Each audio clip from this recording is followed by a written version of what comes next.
èmi ò wí fún Olúwa pé ìwọ not pastor not prophet. I will say of the Lord, kálá àmọ̀ràn Ọlọ́run.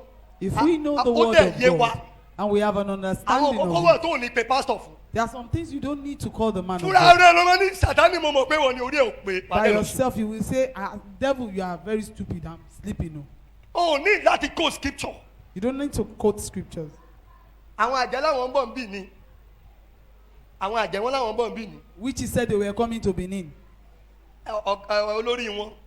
Their head ó ní ó announced pé àwọn ń bọ̀ ń bì ní àwọn fẹ́ wá ṣe meeting. that they are coming conference to Benin. of witches and wizards That all they over were the coming world. for a conference. Bishop Idausa sọ pé not here. Bàbá Ìdáhùsà wípé kò ń That ṣe meeting níbí. will not hold. Wípé kò ń ṣe níbí kò tẹ̀ ní. Do you know that the real protection is in your confidence about God? Ààbò tó dájú ó wà nínú pé a gbẹ́kẹ̀lé Ọlọ́run. I didn't write all this thing down. Just Holy Spirit just speaking here.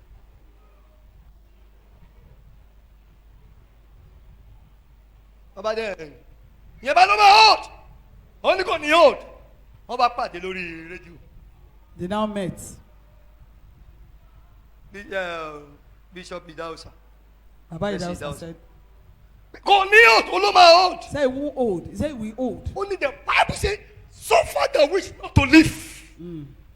So if you agree that you are a witch, I will kill you here. Ó ní tó o bá gbà wípé àjẹ́ ni ẹ́, òun ó pa ọ́ síbi tó Are wà. you a witch? Ṣáàjẹ́ ni ẹ́. Ló bá dákẹ́. Kept quiet. If you are a witch here, raise your hand.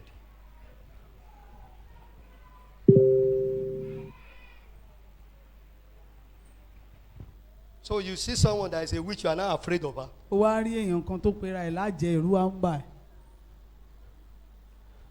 Pé ká dá fàjẹ́. Ká kúlù. Ẹ̀rín bá wọn. Sọ pé ká dá fàjẹ́. Ká dá fàjẹ́.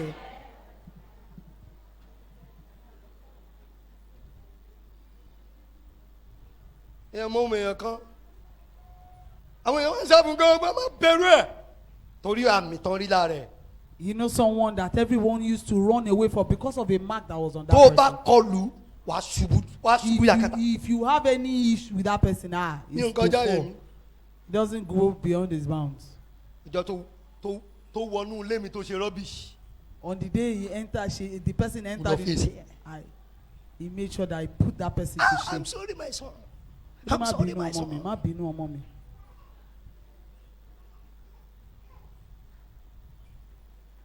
Ti fi bẹ̀rù, ó sọ rẹ dẹrú ẹ̀rù. By fear, you have now been enslaved by fear itself. I will say of the Lord is my refuge. Èmi ò wí pé òun ni ààbò àti odi mi. How to activate God's manifold mercy for protection. Bí a ti ń lo onírúurú àánú Ọlọ́run fún ààbò wa. There's something in Daniel chapter 6. Kọ̀ọ̀kan wà nínú ìwé Dáníẹ́lì. I'm reading from 18. Daniel 6:18.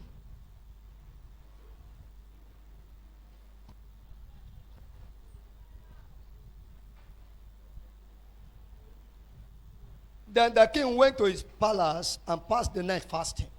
Neither were instruments of music brought before him, and his sleep went from him. 19, please. Then the king arose very early in the morning and went in haste unto the dens of lions. We know the person Daniel. that was in that Yes. lion's den. 20. And when he came to the den, he cried with a lamentable voice unto Daniel.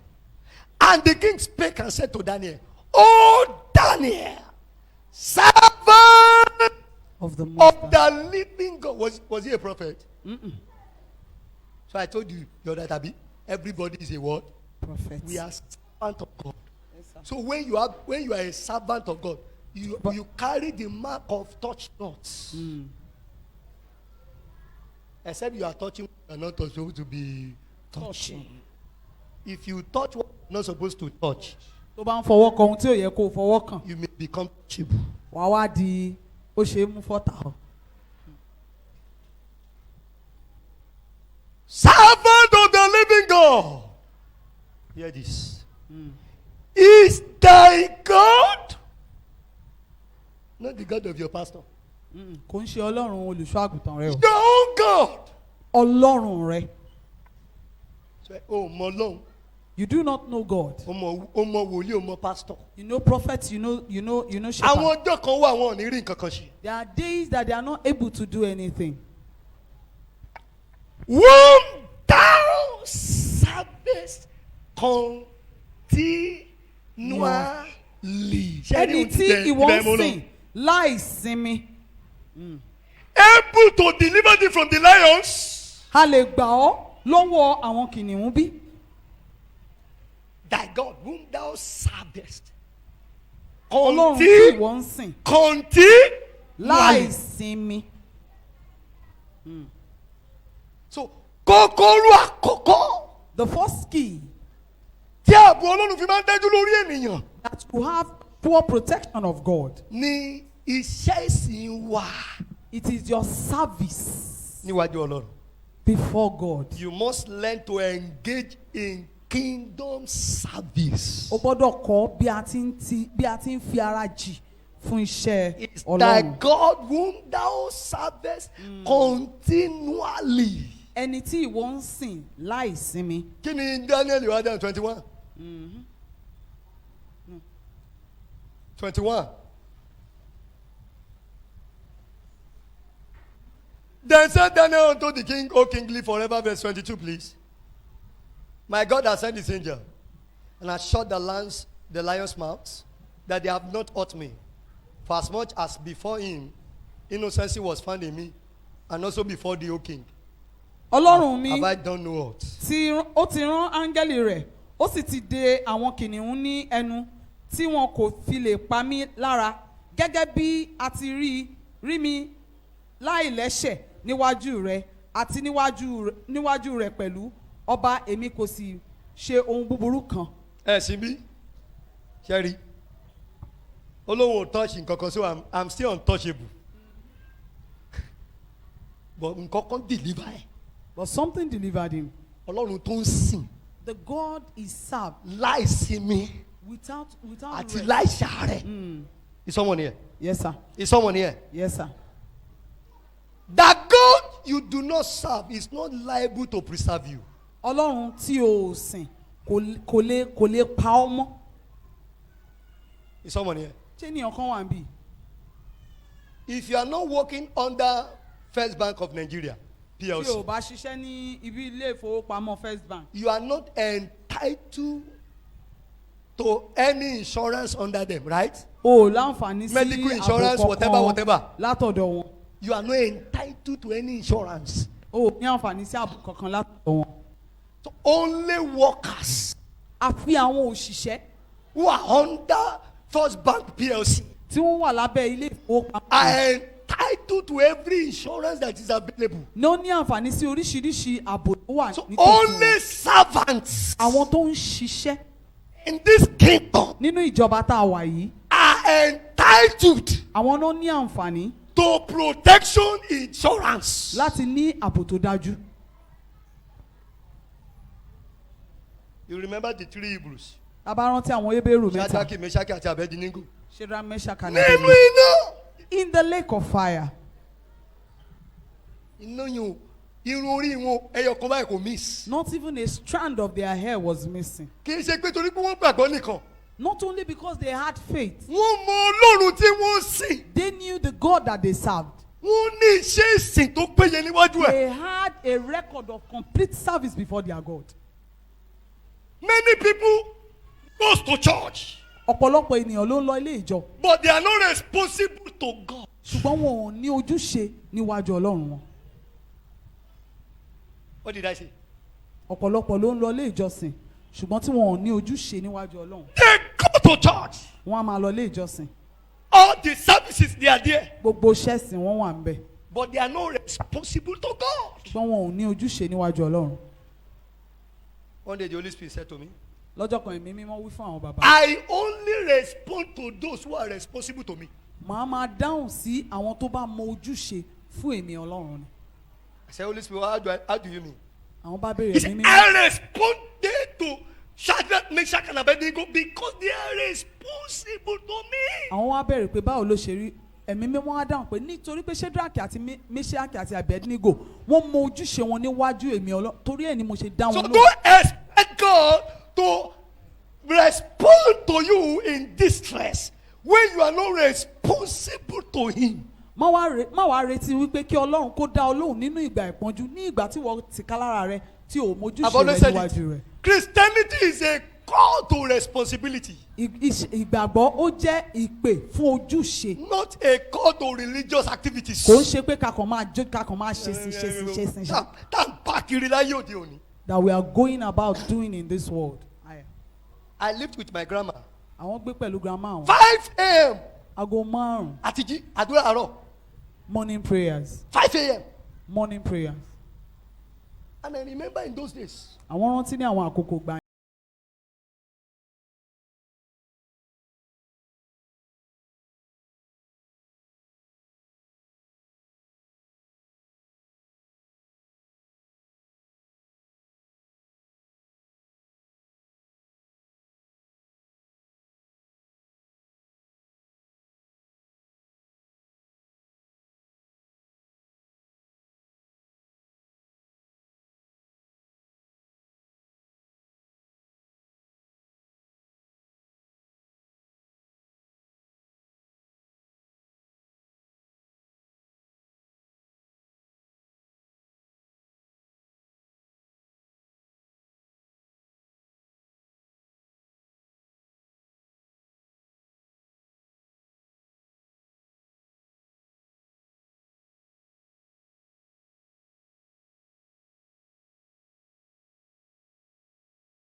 Faithful mother. Kọ́ bá gbẹ́nu rẹ̀ sóhùn kí n bá gbẹ́nu rẹ̀ yẹn nìyẹn rí ọ sí. Ọ̀lẹ́dàrún. Mo bínú kúrò wájú wọn. He left our presence angrily. Àwọn ìmísí ìgbà yẹn ló ń jáde sí i. Those unctions, those time is what is coming out right now. Àwọn ìmísí ìgbà yẹn. Àwọn àwẹ̀ tipátipá. Those by fire, by force fasting. I told my children, I said, you know we are in revival week. Àwọn sọ fáwọn ọmọ àwọn pé We are ṣé mo pé fasting. àwa ní àkókò ìsọjí. Yes. Ẹ máa You gbàwẹ̀ fast o. for 3 days. Ẹ gbàwẹ̀ lọ́jọ́ mẹ́ta. Then you fast another one Saturday. Ẹ wá gbà mí lọ́jọ́ Sátidé o. They have no choice. Kò sí wọn nọ́nà àbáyọ mìíràn. Build them young, catch them young, or they die old. Tètè mú wọn ní rèwerèwe kó tó di pé wọ́n lọ kú lágbà. Service is for everybody, including children. Iṣẹ́ ìsìn wà fún gbogbo ènìyàn àtàwọn ọmọdé. Ẹ̀sìn bí ni. You are not here. Ohun tí mò ń sọ yé yín. Yes, sir. Service. God is committed to preserve you if you are committed to serve Him. Ọlọ́run ṣetán láti pa ọmọ tí ìwọ náà bá ṣetán láti sìn. And what is that commitment? Kí wá ní ohun tí à ń sọ̀rọ̀ nípa Your yìí? dedication Òun ni ìfarajì to wa everything about the kingdom. sí ohun gbogbo tó ń jọmọ́ ti ìjọba Ọlọ́run. Because your dedication Ìfarajì wa. is your qualification for divine preservation. Òun ni ó máa tọ́ka sí ààbò Ọlọ́run tó dájú fún wa. Ẹni kì yóò jẹ́ kí ẹni òróró mi, àyànmọ́ mi, kó rí ìdìbàjẹ́. I will not suffer my anointed to see evil Corruption. or corruption. Yes, sir. I will not.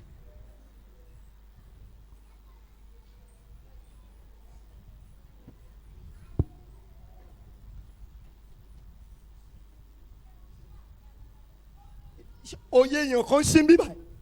Ẹ́ máa jí mi lóru ó yá jẹ́ àgbàdo mo mi gbogbo yá àgbà ṣọ́ọ̀ṣì nǹkan àgbàkú làdúrà àdàkú lówó ṣọ́ọ̀ṣì máa gbàdúrà láì mọ̀ pé máa ṣiṣẹ́ ìránṣẹ́ iṣẹ́ ìsìn kékeré la ti ń lùlù ń bì.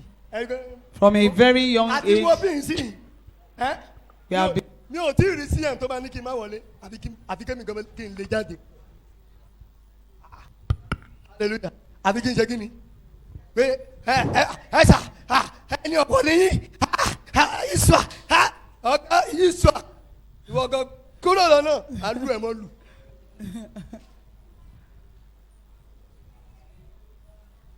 We were brought up that way. Bí a ti tọ́ àwọn láti lè. We were brought up in kingdom service. A tọ́ àwọn nínú mímọ ojúṣe nínú ìjọba Ọlọ́run. Serving God, serving men. Sísìn Ọlọ́run, sísìn àwọn ènìyàn. Serving God. You can't serve God without serving men. O ò lè sin Ọlọ́run láì jẹ́ pé o sin àwọn ènìyàn. And you can't serve men without serving God. O ò wá lè sin ènìyàn láì jẹ́ pé o sin Ọlọ́run. There was a time, in fact, up to now, Títí di Pastor ìsìn. Dele is in Nigeria, Pastor Dele Omiyale of Ghana. Bí bàbá àwọn nínú Olúwa Modern. bàbá Délé Omílẹ̀ wọ́n wà ní Nàìjíríà. Anything sendable, I'm ready. Gbogbo nǹkan tí bàbá náà bá fẹ́, àwọn ṣe tán. Service to men of God is to God. Iṣẹ́ ìsìn sí iṣẹ́ ìránṣẹ́ sí àwọn ènìyàn Ọlọ́run, àṣẹ sí Ọlọ́run náà ni. When his wife was in Nigeria for his a musical, Ní ìgbà tí aya wọn wà ní ìlú Nàìjíríà. exploit, I donated I put down my car Àwọn gbé ọkọ̀ fuel àwọn it sílẹ̀. for Àwọn fẹ́ every administration. fún gbogbo ìgbà tó I bá ní arranged for ibi someone tán that ti would ń take lọ. her there. Àwọn And there were ones that I took her there ó ní myself. àwọn ibòmíì tó jẹ́ pé àwọn fúnra wọn làwọn gbé àwọn màmá lọ. Sir, you can't serve God and not be rewarded. O ò lè sin lọ́hùn kó o má wàá jèrè. Abraham, Abrahamu, I am the God Almighty. èmi ni Ọlọ́run alágbára. Your exceeding great reward. Èrè ńlá rẹ̀ By what? nípa kíni? By service. You want to be protected O fẹ́ ààbò without service? láì mọ ojúṣe. Èèyàn ká wọlé ẹ̀ sìn láàrin òru kókókókókókókókó. Someone will come to your house and knock on your Ẹ tilẹ̀kùn wọ́n lé mi wọ́n lé mi. Open the Ẹ máa door, ṣí. open the- Will you open Ta ló it? máa ṣí bí tó nígbàgbọ́ Will you níbẹ̀? open it? Ẹ́ ṣé wọ́n ẹ̀ ṣí? Ó ní ìwọ ta ni?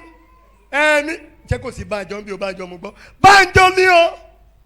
No Bánjọ kọ́ Bánjọ ni. Ó ní ṣí You will open it. torí kò sí relay. Sonship. Now hear this. Don't just work for God. Má kàn ṣiṣẹ́ fún Ọlọ́run nìkan You o. must validate your work with God with your work for God with your work with God. You must what? Validate your work. You must validate your work for God with your work with God. Má kàn máa ṣiṣẹ́ fọ́lọ́run, o gbúdọ̀ bá Ọlọ́run rìn. Yes. Ìrìn tó bá bá Ọlọ́run rìn ló máa jẹ́ kó jèrè iṣẹ́ tó ṣe kíni? Tó ṣe. Tó ṣe. Abrahamu rìn níwájú mi kí o ṣe kíni?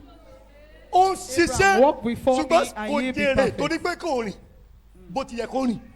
He was working but he didn't gain any reward because he didn't work accordingly. Is someone here? Ṣé ènìyàn kan wà ń bí?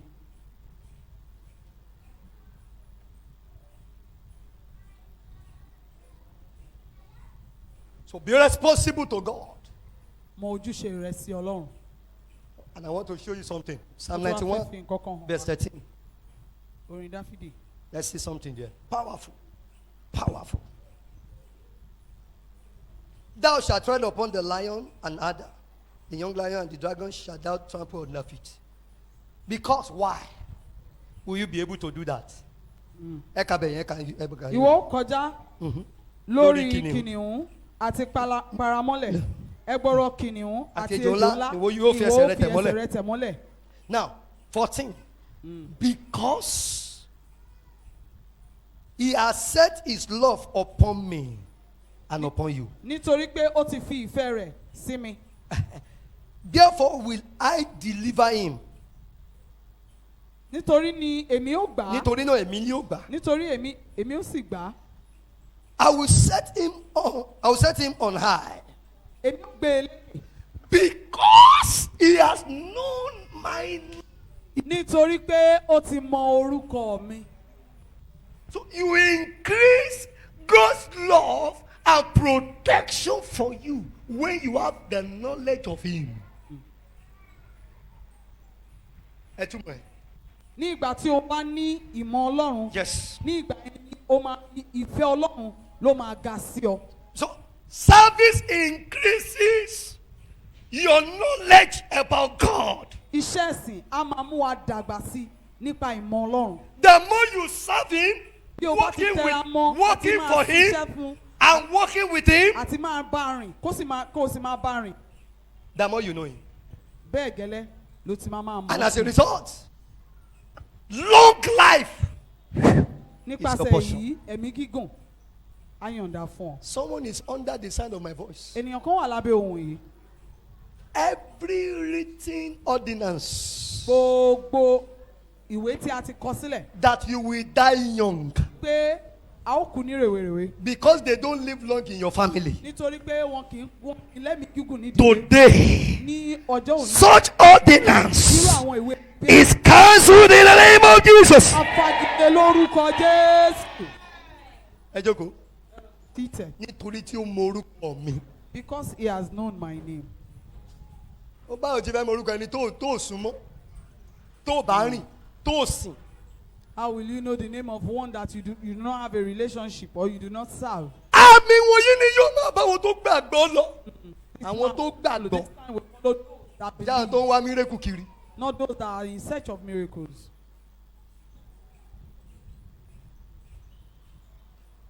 The second key Kọ́kọ́rọ́ kejì. is you must dwell in the secret place of God. O gbọ́dọ̀ máa gbé abẹ́ òjìji Olódùmarè. Psalm 31 verse 20.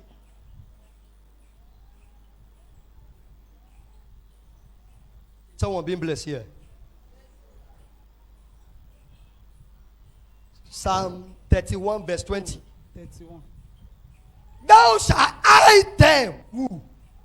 Who? Me, Eh? me, Say servants of God. servant of God. In the secret of thy presence, from the pride of man, thou shalt keep them secretly in a pavilion from the strife of tongues. Ebanka Yoba. Ìwọ ó pa wọ́n mọ́ Yes. ní ibi ìkọ̀kọ̀ iwájú rẹ Eh. kúrò nínú ìdìmọ̀lù Àwọn àwọn ènìyàn. ènìyàn. Yes. Ìwọ ó pa wọ́n mọ́ Eh. ní ìkọ̀kọ̀ Yes. nínú àgọ́ kan Eh, kúrò nínú ìjà ahọ́n. ìjà kí ni? Ìjà ahọ́n. Gbogbo àwọn tó ń fa wọn bá wa jà. For everyone that is waging war Jẹ́ kí n ṣàlàyé bó ṣe máa ń fa wọn bá yàn jà. Wọ́n máa la dàbí ilé ẹ o. dàbí. Àdàbí tó bá wọlé rí máa jẹun. Àdàbí tí mi tó bá ń ṣe mi ni mo ṣe pa. Wọ́n máa lo àdàbí torí wọ́n mọ history ẹ̀. Wọ́n ṣe kí ni? ọmọ Israel. Wọ́n mọ bí tó ti ṣẹ̀ wá. Irú àwọn ènìyàn Such people. ẹgbọ́n tó sọ. Hear what the word of Wọ́n God máa is. pa wá mọ́ He said we will láti keep òní lọ. in the name of Ohun ibi tí wọ́n sọ yẹ kó padà sára wọn. Amen. Sámi lélẹ̀. Gbogbo ọ̀rọ̀ àdàbí tí wọ́n lò lé wa lórí. Lórúkọ Jésù. Àdàbí tí Kristi ò bá kú Ah. lórí igi àgbélébù. Àdàbí tí ẹ̀jẹ̀ rẹ̀ kọ́ tẹ́ sílẹ̀ ní káfíńì. Yes, sir. Bí orí rẹ̀ tó fi jẹ bẹ́ẹ̀. Yes, sir. Ní orúkọ Jésù, àdàbí orúkọ jà wọ́n. Amen. In the name of Jesus. Amen. Ẹ jókòó. Ẹ jẹ́ ká jókòó. That secret place is the most secure place for your protection and preservation. Ibi ìkọ̀kọ̀ ọ̀gá ògo jùlọ òun ló dáni lójú jù fún ààbò tó dájú. It is a place of divine security from earthly calamities. Ó jẹ́ ibi ààbò láti ọ̀run wá kúrò nínú gbogbo wàhálà ohun ìdánwò ayé yìí. When you are in the secret place of God, Tó o bá wà níbi ìkọ̀kọ̀ ọ̀gá ògo jùlọ,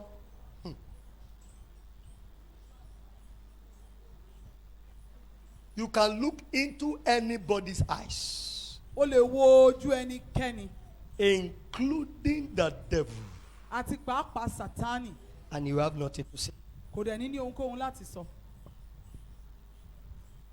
I have nothing to say.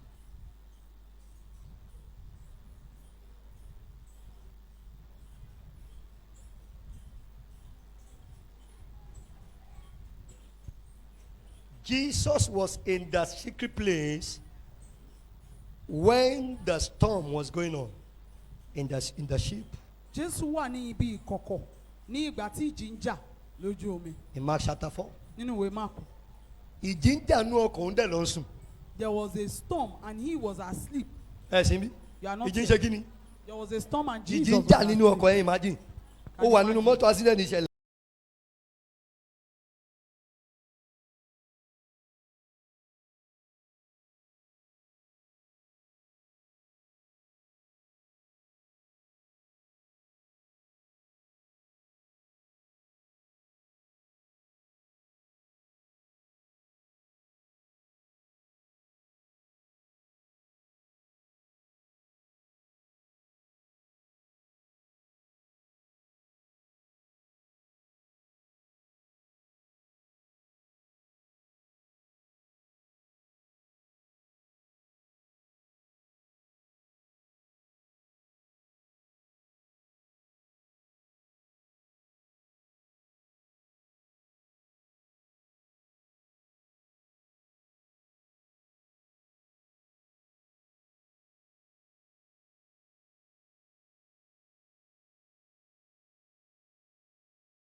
When you are hidden in that secret place, Bíbélì kì í sùn. he neither sleeps nor slumbers. Ẹ jẹ́ á béèrè pé ogun wo ló lò. We should ask what kind of drugs does he Sókè use. tó rọrùn sùn. So why are you not sleeping? Nítorí ẹ̀rù. Because of fear. Is someone here? Ṣé ní ọkàn wà ń bí? How to enter and abide in the secret place. Bí a ti ń Láìsí wọ ibi kókó. ìkọ̀kọ̀ yẹn àti bí a ti ń gbé ní ibẹ̀. Let me ask a question. Mo fẹ́ béèrè ìbéèrè kan o. When you want to find out something in the secret, how do you go about it? Tó o bá fẹ́ béèrè nǹkan ní ibi ìkọ̀kọ̀, báwo ni a ṣe ń gbégbèsè? Who can answer me here? Ta ló lè dáhùn ìbéèrè yẹn? You search. Bless you. Jeremiah 29, everybody is on your feet. Gbogbo ènìyàn jẹ́ ká dìde lórí. O fẹ́ máa gbé níbi ìkọ̀kọ̀ ọ̀gá ògo. You want to be easy. abiding in the secret place, then it's very, very easy. Nǹkan méjì ni. Two things. Jeremiah 29:13 ó là ó clear oyún inú gan máa yé ẹ kàwé. And ye shall seek me. You seek for what is secret and find me when ye shall search for me With all of your heart. with all your heart. If we need to abide in the secret place, that means God is in the secret place. Ó túmọ̀ sí wípé Do we agree? Ọlọ́run wà ní ibi ìkọ̀kọ̀. Ibi kọ̀kọ̀ ló ń ṣe kí ni? Ló ń gbé. So tá a bá fẹ́ lọ síbẹ̀, a máa ṣe kí ni? You will A search. máa wà ní. Seek and search. You seek him in prayer. You search máa for wá. him in his word. Nínú àdúrà àti nínú ọ̀rọ̀ rẹ̀. The Bible says, search the scriptures. It didn't say seek. You seek God in prayer. So the more you are praying for his will, the more you are drawing closer to him in prayer, in fasting, and searching of his word, the more you are moving close. Bí a bá ti lè tẹra mọ́ Secret àdúrà wa, place. tí a ń gba àdúrà sí, tí a ń gba àwẹ̀, tí a sì ń ka ọ̀rọ̀ rẹ̀, ní ìgbà yẹn là ń súnmọ́ ìkọ̀kọ̀ rẹ̀ síwájú sí. Your confidence level will increase.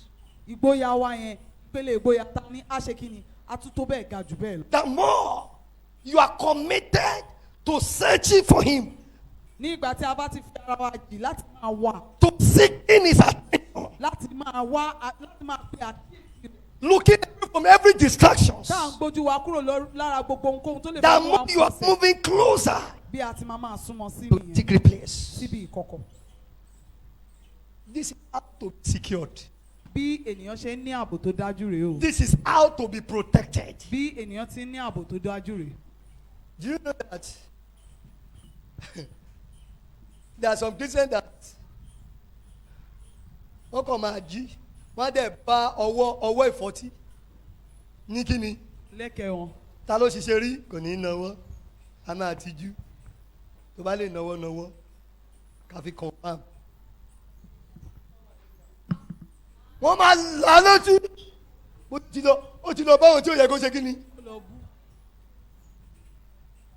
Lie tó bá máa jí báyìí tí a máa ṣe kíni.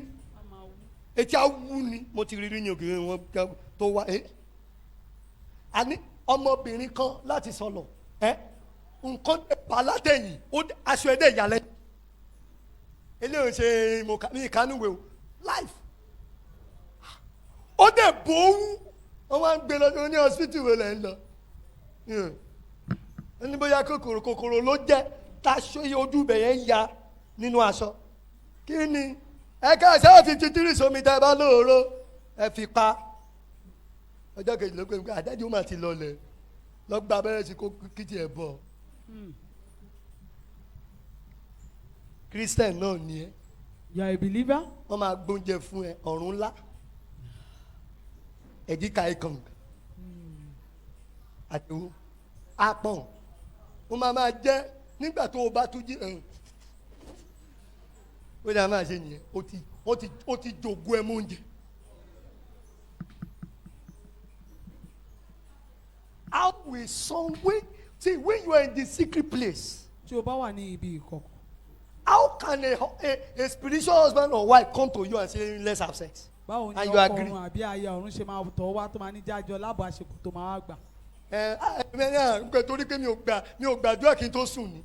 Maybe because Ọmọ I yẹn did not gbàdá- pray before I sleep. Ṣé gbogbo ìgbà ló máa rántí àti gbàdúrà àti sùn? Is it all the time you remember to pray before you sleep? Seek and search him, you will move closer to the secret place. Wá kó o sì rí ní ìgbà yẹn ló máa súnmọ́ ibi ìkọ̀kọ̀ rẹ̀. I have found David, a man after my heart. Èmi ti rí Dáfídì ọkùnrin bí ọkàn mi.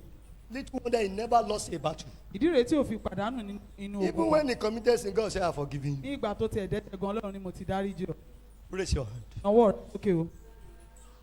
Pé Olúwa, O Lord, orí ọ̀fẹ́ láti wá orí. grace to seek and find you.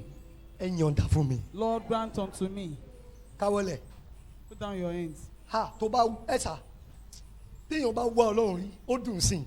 When you seek and find God, it's a wonderful God to Especially serve. tó o bá mọ̀ nípa ọ̀rọ̀ láti inú ọ̀rọ̀. And especially when you know Him through His Láti word, kì í ṣe láti inú ètò. not from the other ways, Ẹ́ not láti from inú other kíni. ways, but Láti through inú His ọ̀rọ̀. word, through His word, Wàá máa enjoy ẹ̀. you'll be enjoying Him. Ha ó ní tọ́ ọ wò kí o sì rí pé. Ire ni Ẹ Olúwa. náà. Kálá wa rí.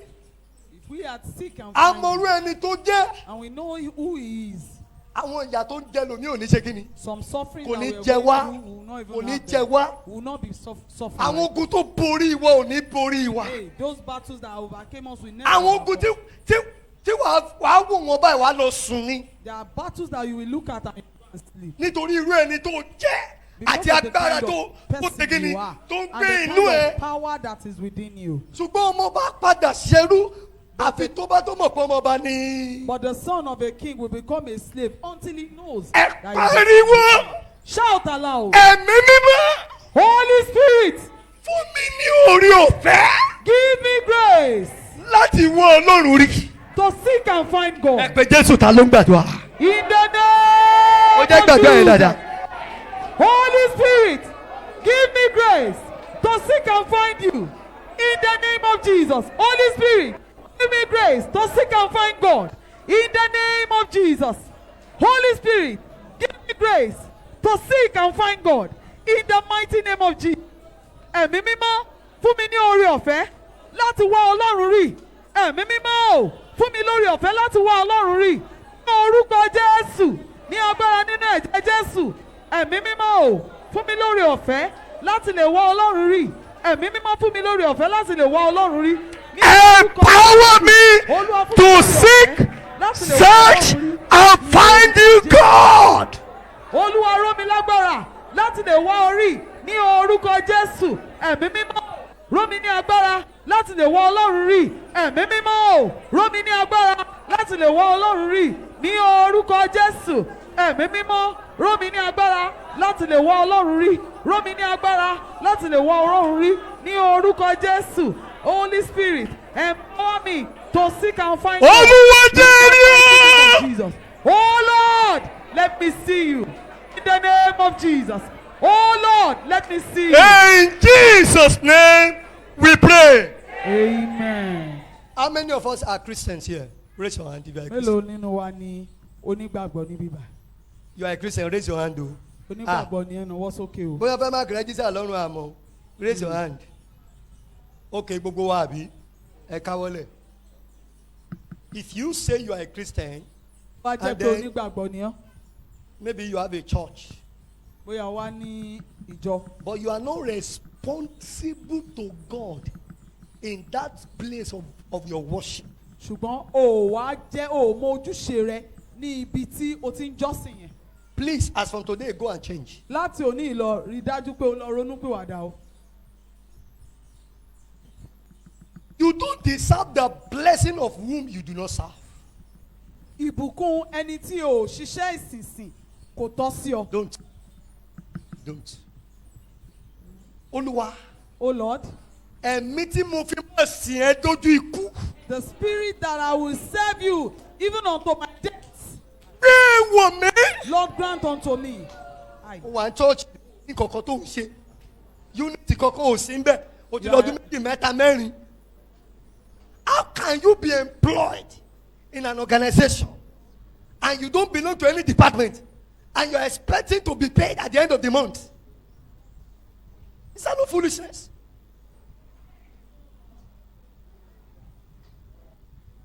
When you are given a letter of employment, they give you responsibilities. So when you became born again, you became born again to be responsible. Ní ìgbà tí a di àtúnbí, a tún wa bí kí a lè mójúṣe wa sí Ọlọ́run tó dá wa ni. And one of our responsibilities, Matthew 6:33, seek ye first. Ara àwọn ojúṣe wa dẹ̀ ni wípé kí a kọ́kọ́ wá. Ẹ̀mí láti sìn ọ́. To serve. Títí tójú ikú. To the time of death. Olúwa gbé wò mí. Lord, grant unto me. Ẹgbẹ́ Jésù ta ló gbàdúrà. In the name of Jesus.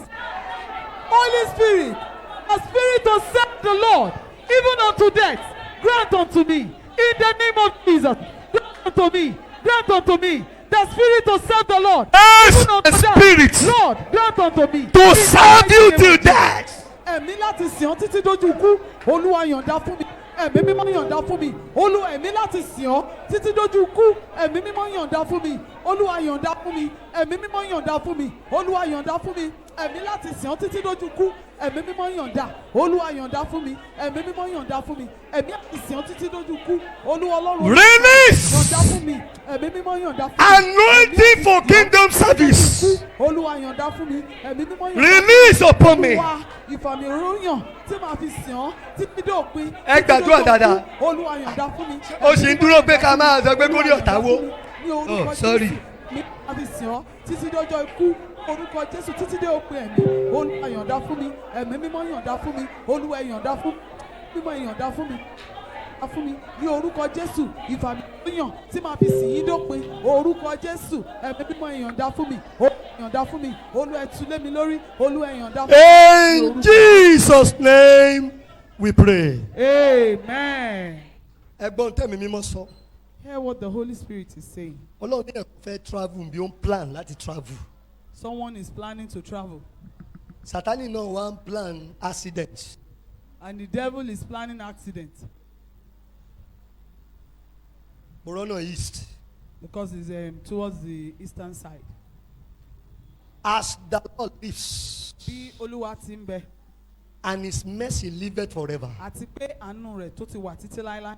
Every agenda of the enemy to cause accident on our ways. Ó pètò pèrò ọ̀tá láti mú ìjàmbá ọkọ̀ ṣẹlẹ̀ ní ọ̀nà wa. The Bible says, let them declare the word, it shall not come to pass. Bíbélì wípé kí wọ́n sọ̀rọ̀ náà ó ní kì yóò jọ. Let them gather together, they shall be Ó ní scattered. kí ó ní kán kóra wọn pọ̀ ó ní àwọn tù wọn ká. Such evil agenda, Irú ìbànújẹ́ báyìí. I nullify in the name of Jesus. Àbàjẹ́ lórúkọ Jésù.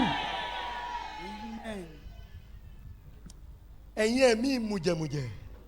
Every blood-sucking spirit Tí a ti ránṣẹ́ lọ sí ọ̀nà wa. that has been sent on errand. Ní orúkọ Jésù Kristi. Ẹ wọnú ìdè lọ. Enter into bondage in the name of Jesus. Ẹ bọ́ta, ẹ̀yin tẹ́ wà lẹ́yìn ẹ bọ́ta ẹja gbàgbọ́. Come outside. Everyone behind at the back. Come outside and move forward. This sign shall follow them. Àmì wọ̀nyí yóò máa bá wọn lọ. The sign. You Àmì will see wọ̀nyí. it.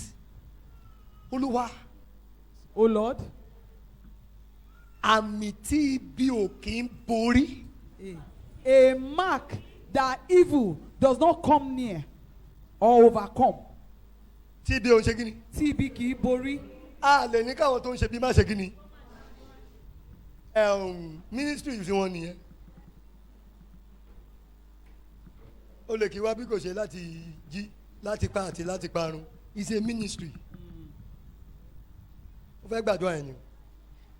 Ó ní kí wọ́n fi ẹ̀jẹ̀ ṣe àmì He said sí they should use the àtẹrígbà ilé blood wọn. to sign their doorposts. So àmì kan wà. There is a mark. Seal of the Holy Ghost. Èdìdí ẹ̀mí mímọ́ ni. Kí mo pé? Èdìdí ẹ̀mí mímọ́. Nothing can touch you when you have it. tó o bá ti ní kò sí ohun kankan tí ó ṣe ọ́ ní jàǹbá. àmì tí ibi kì í fọwọ́ kàn. The mark that evil Ṣé wà ní sá? cannot come near or touch. àmì tí ibi kì í borí. The mark that evil can never overcome. Oh. àmì tí ó fà kì í lépa. The mark that arrows are powerless against. Oh. Olúwa Oh Lord, àtẹ̀mí àti ẹbí mi. me and my household, ẹ fi sí wa lára. place it on our bodies. ọwọ́ Olúwa Mighty hand of God, ẹ fi sí wa lára. put it on us. ẹ pé Jésù ta ló ń gbàdúrà. In the mighty name of Aha. Ẹ̀mí mímọ́, Lord, the mark of touch not. In the name of Jesus, the mark that evil cannot overcome. Lord, àmì place it má on me fọwọ́ and kan my mọ́ mi household. níṣe. In the mighty name of Jesus, the mark of touch not. Lord, place it on my household. In the name of Jesus, Father, and my household. Olúwa, àmì tí ibi kì í borí, àmì tí.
on your baby. Ẹ fi ọwọ́ ọ̀tún yín lé ikùn yín.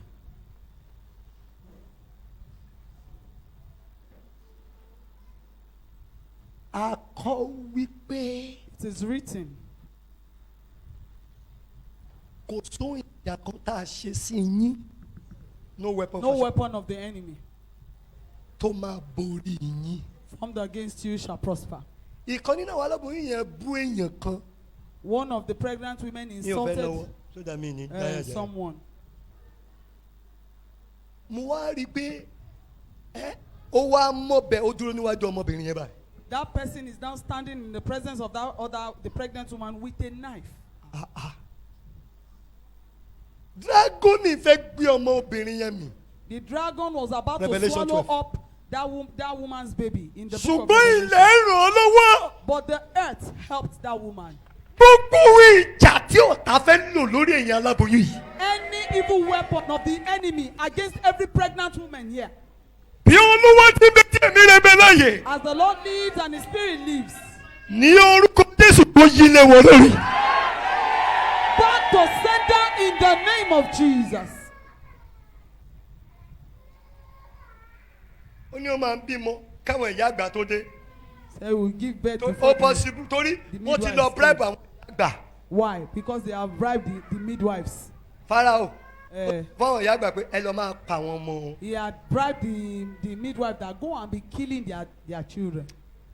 ta lẹni tó ránṣẹ́ ikú sí ọmọ inú rẹ. Who is that person that is sending forth the message of death to èmi that kọ́ ni unborn mo child? sọ bíbélì ló sọ. I am not the one that said it, but this is what the Bible says. ó ní jẹ́ kí áńgẹ́lì olúwa kó máa lé wọn. He said, let the angel of the Lord pursue ó them. nígbà tí ó dá wọn lẹ́jọ́ jẹ́ kí a dá wọn ní ẹ̀bi. He said, when the judge, let them be condemned. tí ó ní jẹ́ kí ilé ilé wọn kí ó dẹwòrò. He said, let their house become desolate. Ó ní jẹ́ kí agbègbè wọn kó níbojì. He said, let their territory become a grave. Ẹni tó ro ikú ròyìn lọ́jọ́ ìkúnlẹ̀. Whoever that is waiting to hear Ọfà ẹkún yẹ kó wọnú ara wọn. that arrow go back into their body in the name of Jesus. Amen. Ẹni tó ń finú bá yín jà. That person that is waging war against you within, Tó ń dúró di ọjọ́ ìkúnlẹ̀. that is waiting on the day of your delivery. Akọ wípé It is kòtò tí wọ́n jì sílẹ̀ fún yín. that the pit that the enemy dug, Àwọn tìkára wọn ló kó sí. they themselves they fell into it. Bàkúté tí wọ́n tẹ̀ sí ẹ̀yìn aláboyún. Trap that has been set Ó by ní every pregnant àwọn woman. ló mú fúnra wọn. It has captured them themselves. Ó rí bẹ́ẹ̀ ó sì jẹ́ bẹ́ẹ̀. And it's so. Gbogbo owó ìjà tí wọ́n ti tẹ̀ sílẹ̀. Every weapon that has been set Nítorí ọjọ́ ìkúnlẹ̀ yín. because of the day of your delivery. Àwọn Olúwa The mighty hand of the tí Lord ń ṣiṣẹ́ agbára. that does wonder. Lórúkọ Jésù ọtí ìwú sínú ẹ̀. Set you free. Amen. Èdìdí kẹta rè. This is the third seal. Àìtófẹ́lì ní ọgbọ́n. Ahithophel was very wise. Ọlọ́run ló dẹ̀ fún. And he was given that wisdom by God. Dáfídì ò fi ṣeré. And David never joked with Ṣùgbọ́n him. nítorí pé ó gba ìbọ̀dé. But because he went against Dáfídì the king. pẹ̀lú wípé Olúwa sọ ìmọ̀ Àìtófẹ́lì jà sán. And David shouted, he said, turn the Ọgbọ́n tó counsel of níyẹn ó Ahithophel." pa lára. Àwọn tí Ọlọ́run fún ní ọgbọ́n. All those that God has given wisdom, Àwọn tí Ọlọ́run fún ní òróró. those that God has given an anointing, Àwọn tó fún ní àṣẹ. that he has given authority, Ní wọ́n wá lọ fi ẹjọ́ yín sùn wọ́n. that they are now taking your Nítorí case pé to them. agbára tí wọ́n ka yín. Because their hands, their power cannot capture you. Mo sọ̀rọ̀ Ọlọ́run jáde. I speak for the word of God. In Ní orúkọ Jésù kò fọwọ́ ara wọn ṣe ra wọn. the name of Jesus. By their evil will come upon them. Jesus. That is settled. Àti yanjú yẹn. There shall be good news of delivery. Amen. Ròyìn ayọ̀ pípẹ́rẹ́ ni a ó gbọ́ lórúkọ Jésù. In the name of Jesus. Ẹ jẹ́ sáré gbàdúrà tó wà ní Psalm 27. Let us pray that prayer in the book of Psalm 27.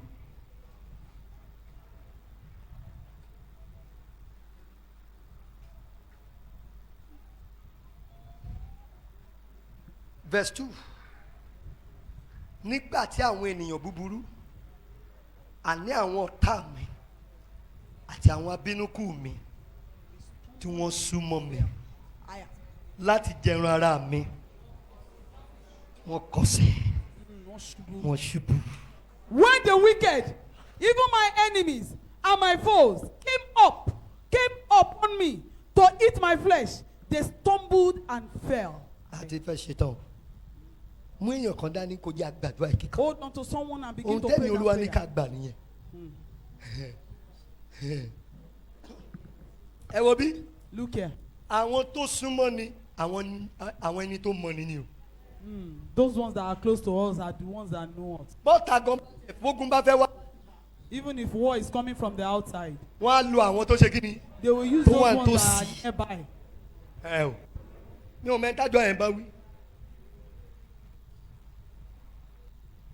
Ṣùgbọ́n lẹ́yìn àdúrà òní yìí, After today's prayer, àwọn tafàtafà tí wọ́n ti múra fà. archers that are ready to shoot their arrow. It will go back to them. Padà lé wọn lórí lórúkọ Jésù. Amen. Lọ́jọ́ wedding mi wọ́n tafà. On the day of his wedding, Kì í they ṣe mo ṣubú mi ṣubú. Ọfà ìrònú. Kí mo pè é? fine road. Mo gbàgbé suit tí mo fi máa ṣe wedding ní church. Mo gbàgbé sílé. Mo dẹ̀ gbé. Mo gbé. Àwọn aṣọ tó lúwa ní kí n wá fún church tó ní kí n lọ òun ni mo gbé. Mo ti gbé suit mo gbé padà. Mo wá lọ gbá àwọn aṣọ yẹn. Ìkan nínú ẹ̀ mo wá lò. Ẹ́ a tún ṣe tán.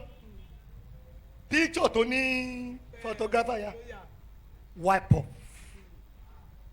Kẹ́hìn ló ń ṣe gini. Mo ní má bá wọ́ wàhálà. Ọjọ́ kan mo wá ń gbàjọ ẹ̀mí lóru ẹ̀mí olúwa ní ìlẹ́ o bàbá oníwàhálà. What if they wiped you and your wife away on the wedding day? Nínú ṣọ́ọ̀ṣì wọ́n ṣe ń so wá pọ̀ báyìí ẹlẹ́mìí mẹ́rin àbí márùn-ún kan ni ló sọ̀kalẹ̀. Bẹ́ẹ̀ a bá ti plan a reception ilé straight ilé straight ẹ̀mí ọlọ́run ẹ̀ sọ pé no reception in fact kò gbúdọ̀ sí èéfì ò gbúdọ̀ rú ẹlòmíì sì ń bínú báyìí o pé mi ò sọ fún un lọ́jọ́ wedding ó máa bínú dọ̀rùn ẹ̀ sì ń bí bóyá tó bá dọ̀rùn inú àṣegí ni ayọ̀ mo mọ tójú pé àtúgbòrò yẹn ẹ̀mí fẹ́ bọ̀ ká ní kì í ṣe ìfàmì oróyàn ọpẹ́lọpẹ́ anointing àti lè bímọ ẹgbà màmá mo mọ ní orí òfé yẹn ni mo kàn jẹ pé ṣe báyìí Ọlọ́run pè mí lóru ọjọ́ kan Ọlọ́run sùn oníṣẹ́ òmò pé tó bá gbàdúrà dáadáa ìyàwó ò ní bímọ èmi ló sọ fún mo gbọ́ ni bí ìgbà tí èèyàn jí mi Ọlọ́run sùn tó bá gbàdúrà dáadáa ìyàwó ò ní bímọ o. àwọn abínukú àwọn kí ni ogun tó le jù nìyẹn bẹ̀rẹ̀ lọ́wọ́ wọn pé kí ló fi bínú you can't explain àgàgà àwọn tó bá níṣẹ́ ìrànṣẹ́ ogun abínukú this small boy I'm a small boy in the physical but a son in the spirit realm. Ask God, He will tell you. So you look down on me, you look down on my God, and you'll be in trouble. That's a I know what I carry. I know who they inside of me. So I know how they move. I know they move anyhow because the person is honorable. Àwọn abínúkú afẹ́ gbé wọn ré.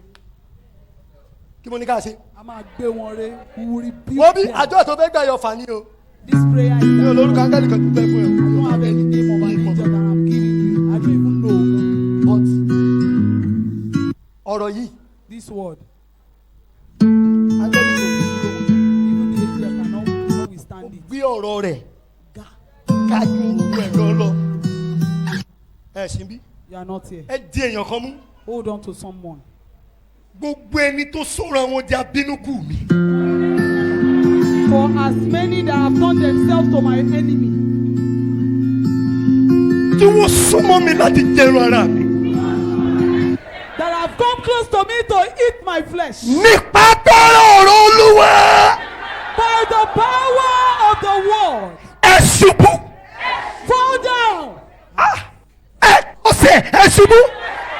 Stumble and fall. Ó mà tún mọ̀ ẹ́. Ṣé ó mà tún mọ̀ ẹ́? Ó ta ọfà yẹn. The next thing pé àkọ́bí ẹ̀ ló lọ bà. Ẹ máa fọfà proud.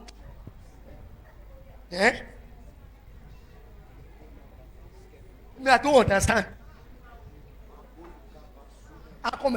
Inú yá kò máa dùn pé báyé èèyàn jẹ. Èyí ló búkè.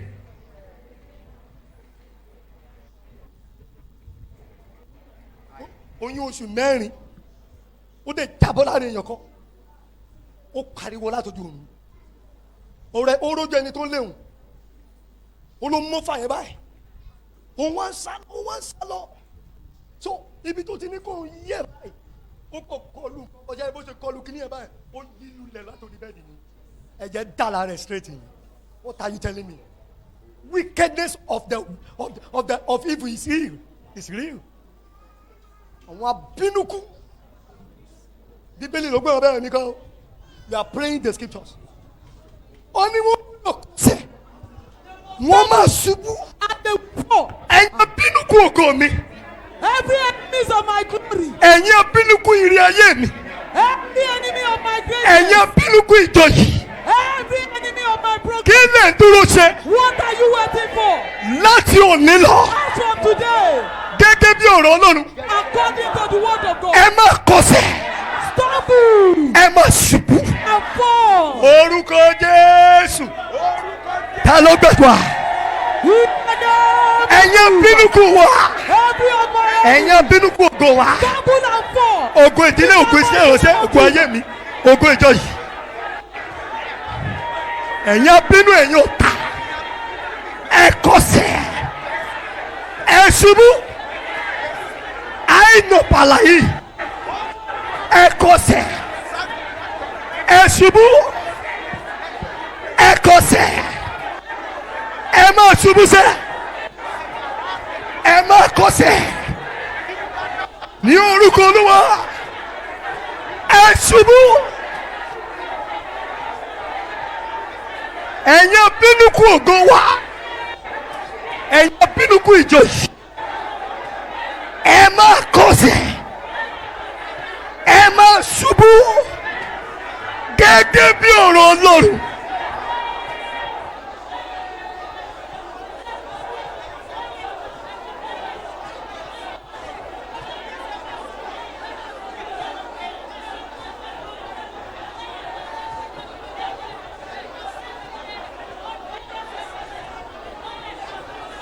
In Jesus' name we pray.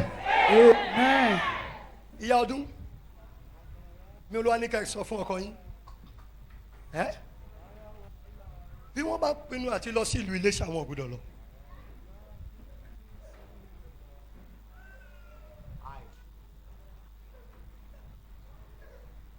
Iléṣà Agídí Ìjẹ̀ṣà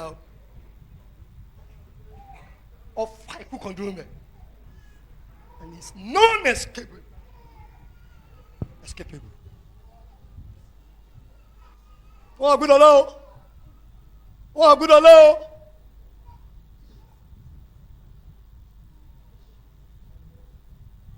Bí Olúwa ti mẹ́. As the Lord lives. Àwọn tó ń bínú wa.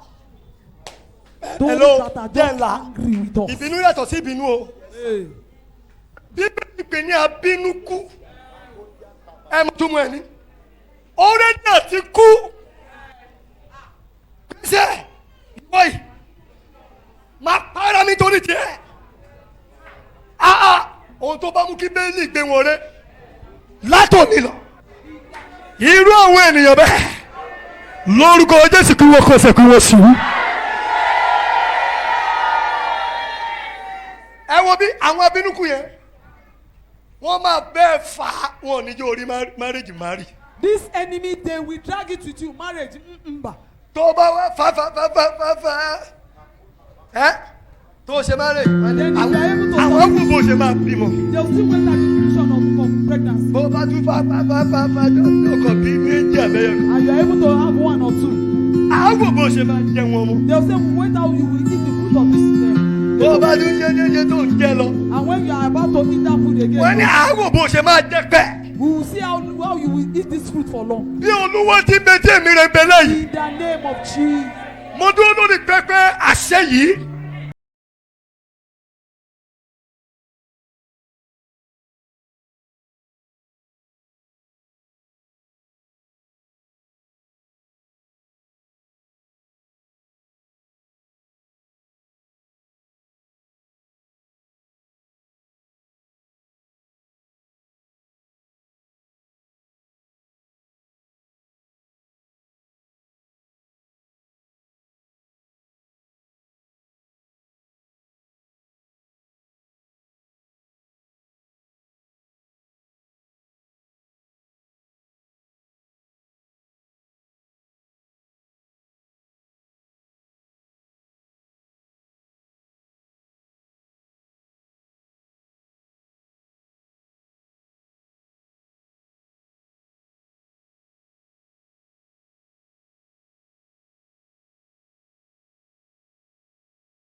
Father, let their health. ẹ máa mú ẹ̀jẹ̀ ara yín ní àmúyó. In the mighty name of Jesus. a fi ẹ̀rọ ara yín bọ yín. In the mighty name of Jesus. Father, every sucking demon assigned against my life and my family. Father, let them suck their blood. Father, let them begin to suck their blood. In the name of Jesus. Father, let them begin to suck their blood. Let them begin to eat their flesh. Every enemy on assignment against my health, against my life. In the name of Jesus. Let them eat their flesh to the fullest. Father, let them drink their blood to the fullest. In the name of Jesus. Olúwa o, jẹ́ kó mú ẹ̀jẹ̀ ara wọn ní àmúyò. Olúwa jẹ́ kó jẹ ẹran ara wọn ní àjẹyó. Orúkọ Jésù, gbogbo ọ̀tá aninilára. Orúkọ Jésù lórí ayé mi, lórí ayé àwọn ọmọ mi. Olúwa jẹ́ kó mú ẹ̀jẹ̀ ara wọn ní àmúyò. Jẹ́ kó jẹ ẹran ara wọn ní àjẹyó. Ní orúkọ Jésù. Olúwa Ọlọ́run alágbára o, jẹ́ kó mú ẹ̀jẹ̀ ara wọn ní àmúyò. Olúwa jẹ́ kó jẹ ẹran ara wọn ní àjẹyó. Ní orúkọ Jésù. Ní agbára nínú ẹ̀jẹ̀ Jésù. Olúwa gbogbo ọ̀tá olùfisùn. Olúwa tó lóun fẹ́ fi àgọ́ ara mi. Tó lóun fẹ́ fi ṣiṣẹ́ lòdì. Orúkọ Jésù. Olúwa jẹ́ kó jẹ ẹran ara wọn ní àjẹyó. Olúwa jẹ́ kó mú ẹ̀jẹ̀ ara wọn ní àmúyò. Lórí ayé mi, lórí ayé àwọn ọmọ. Olúwa Ọlọ́run Olódùmarè. Olúwa tó bu agbára gbogbo ẹ̀mí aninilára. Olúwa tó bu ọ̀tá ògo. Orúkọ Jésù. Àwọn mú ẹ̀jẹ̀ àwọn jẹ ẹran ara. Olúwa jẹ́ kó jẹ ẹran ara wọn ní àjẹyó. Olúwa jẹ́ kó mú ẹ̀jẹ̀ ara wọn ní àmúyò. In the name of Jesus. Every of my arch enemy, Lord, let them drink their blood to the fullest. Father, let them eat their flesh to the fullest. In the name of Jesus. Father, let them eat their flesh to the fullest. Father, let them drink their blood to the fullest. In the mighty name of Jesus. Over my life, over my family, over my children. Father, I pray every arch enemy of our progress, every arch enemy of our breakthrough, Father, let them eat their flesh. Lord, let them drink their blood to the fullest. In the mighty name of Jesus. In Jesus' name we pray. Amen.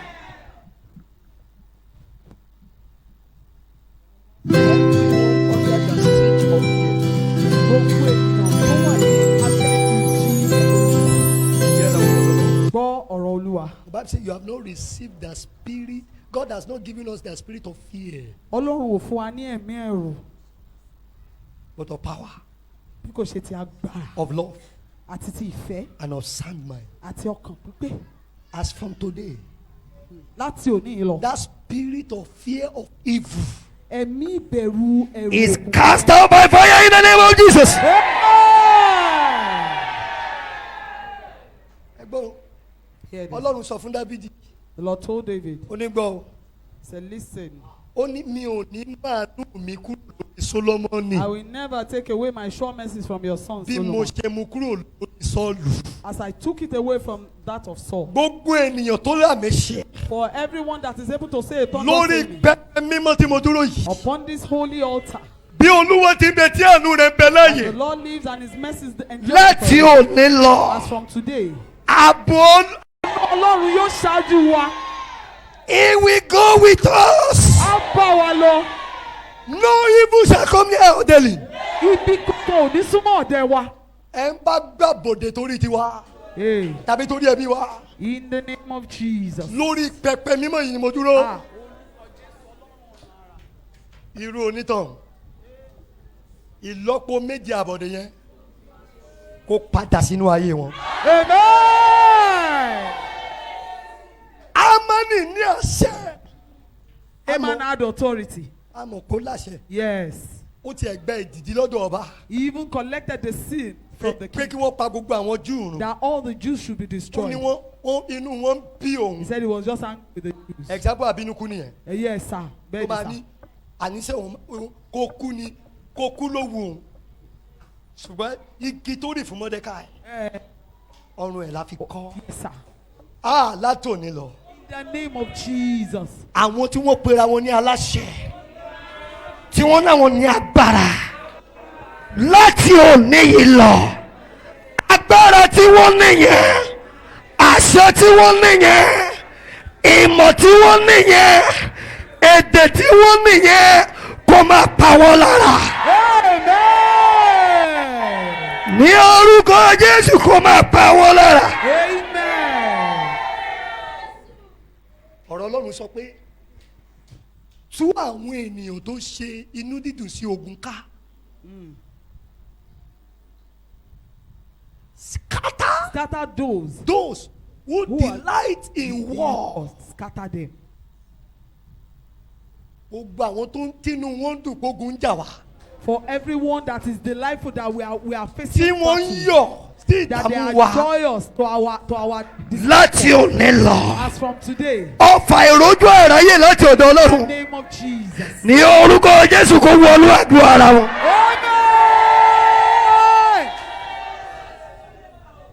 Ìwọ áńgẹ́lì Olúwa.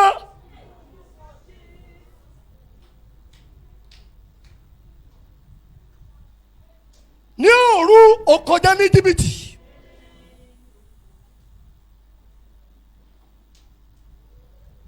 Nítorí pé ìbínú Olúwa dìde sí Fáráò. Àrùn ìbínú Olúwa sókè. Sí gbogbo ènìyàn.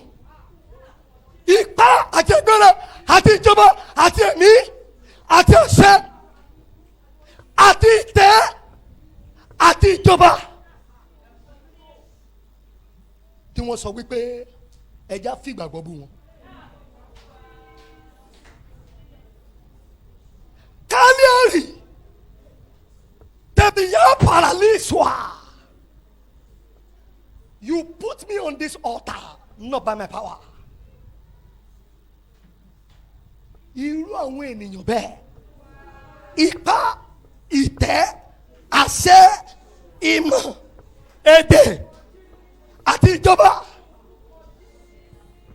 Kẹ́lẹ́ ọ̀làwùtìsíà, báàlì pàtàsùà, tẹ̀rù àgàdì mùtálíà, soprala yekete, sepagayabalisua, rádìtìà, áńgẹ́lì apanirun lọ́bẹ̀ wọn wò. Àmì Jésù. Akọni ní ìwé ọ̀rọ̀ Ọlọ́run wípé jẹ́ kí áńgẹ́lì Olúwa kó máa lé wọn. Mo rán ọ sí wọn ni o. Ìwọ áńgẹ́lì tí kì í gbọ́ ẹ̀bẹ̀. Ìwọ áńgẹ́lì onídà ẹ̀jẹ̀. Àwọn tó ní sẹ́ẹ̀. Àfi káwọn fẹ̀mí wá ṣe tutù. Láti òru yìí lọ. Ní orúkọ Jésù, ó yá sọ ilẹ̀ wọn di ibojì.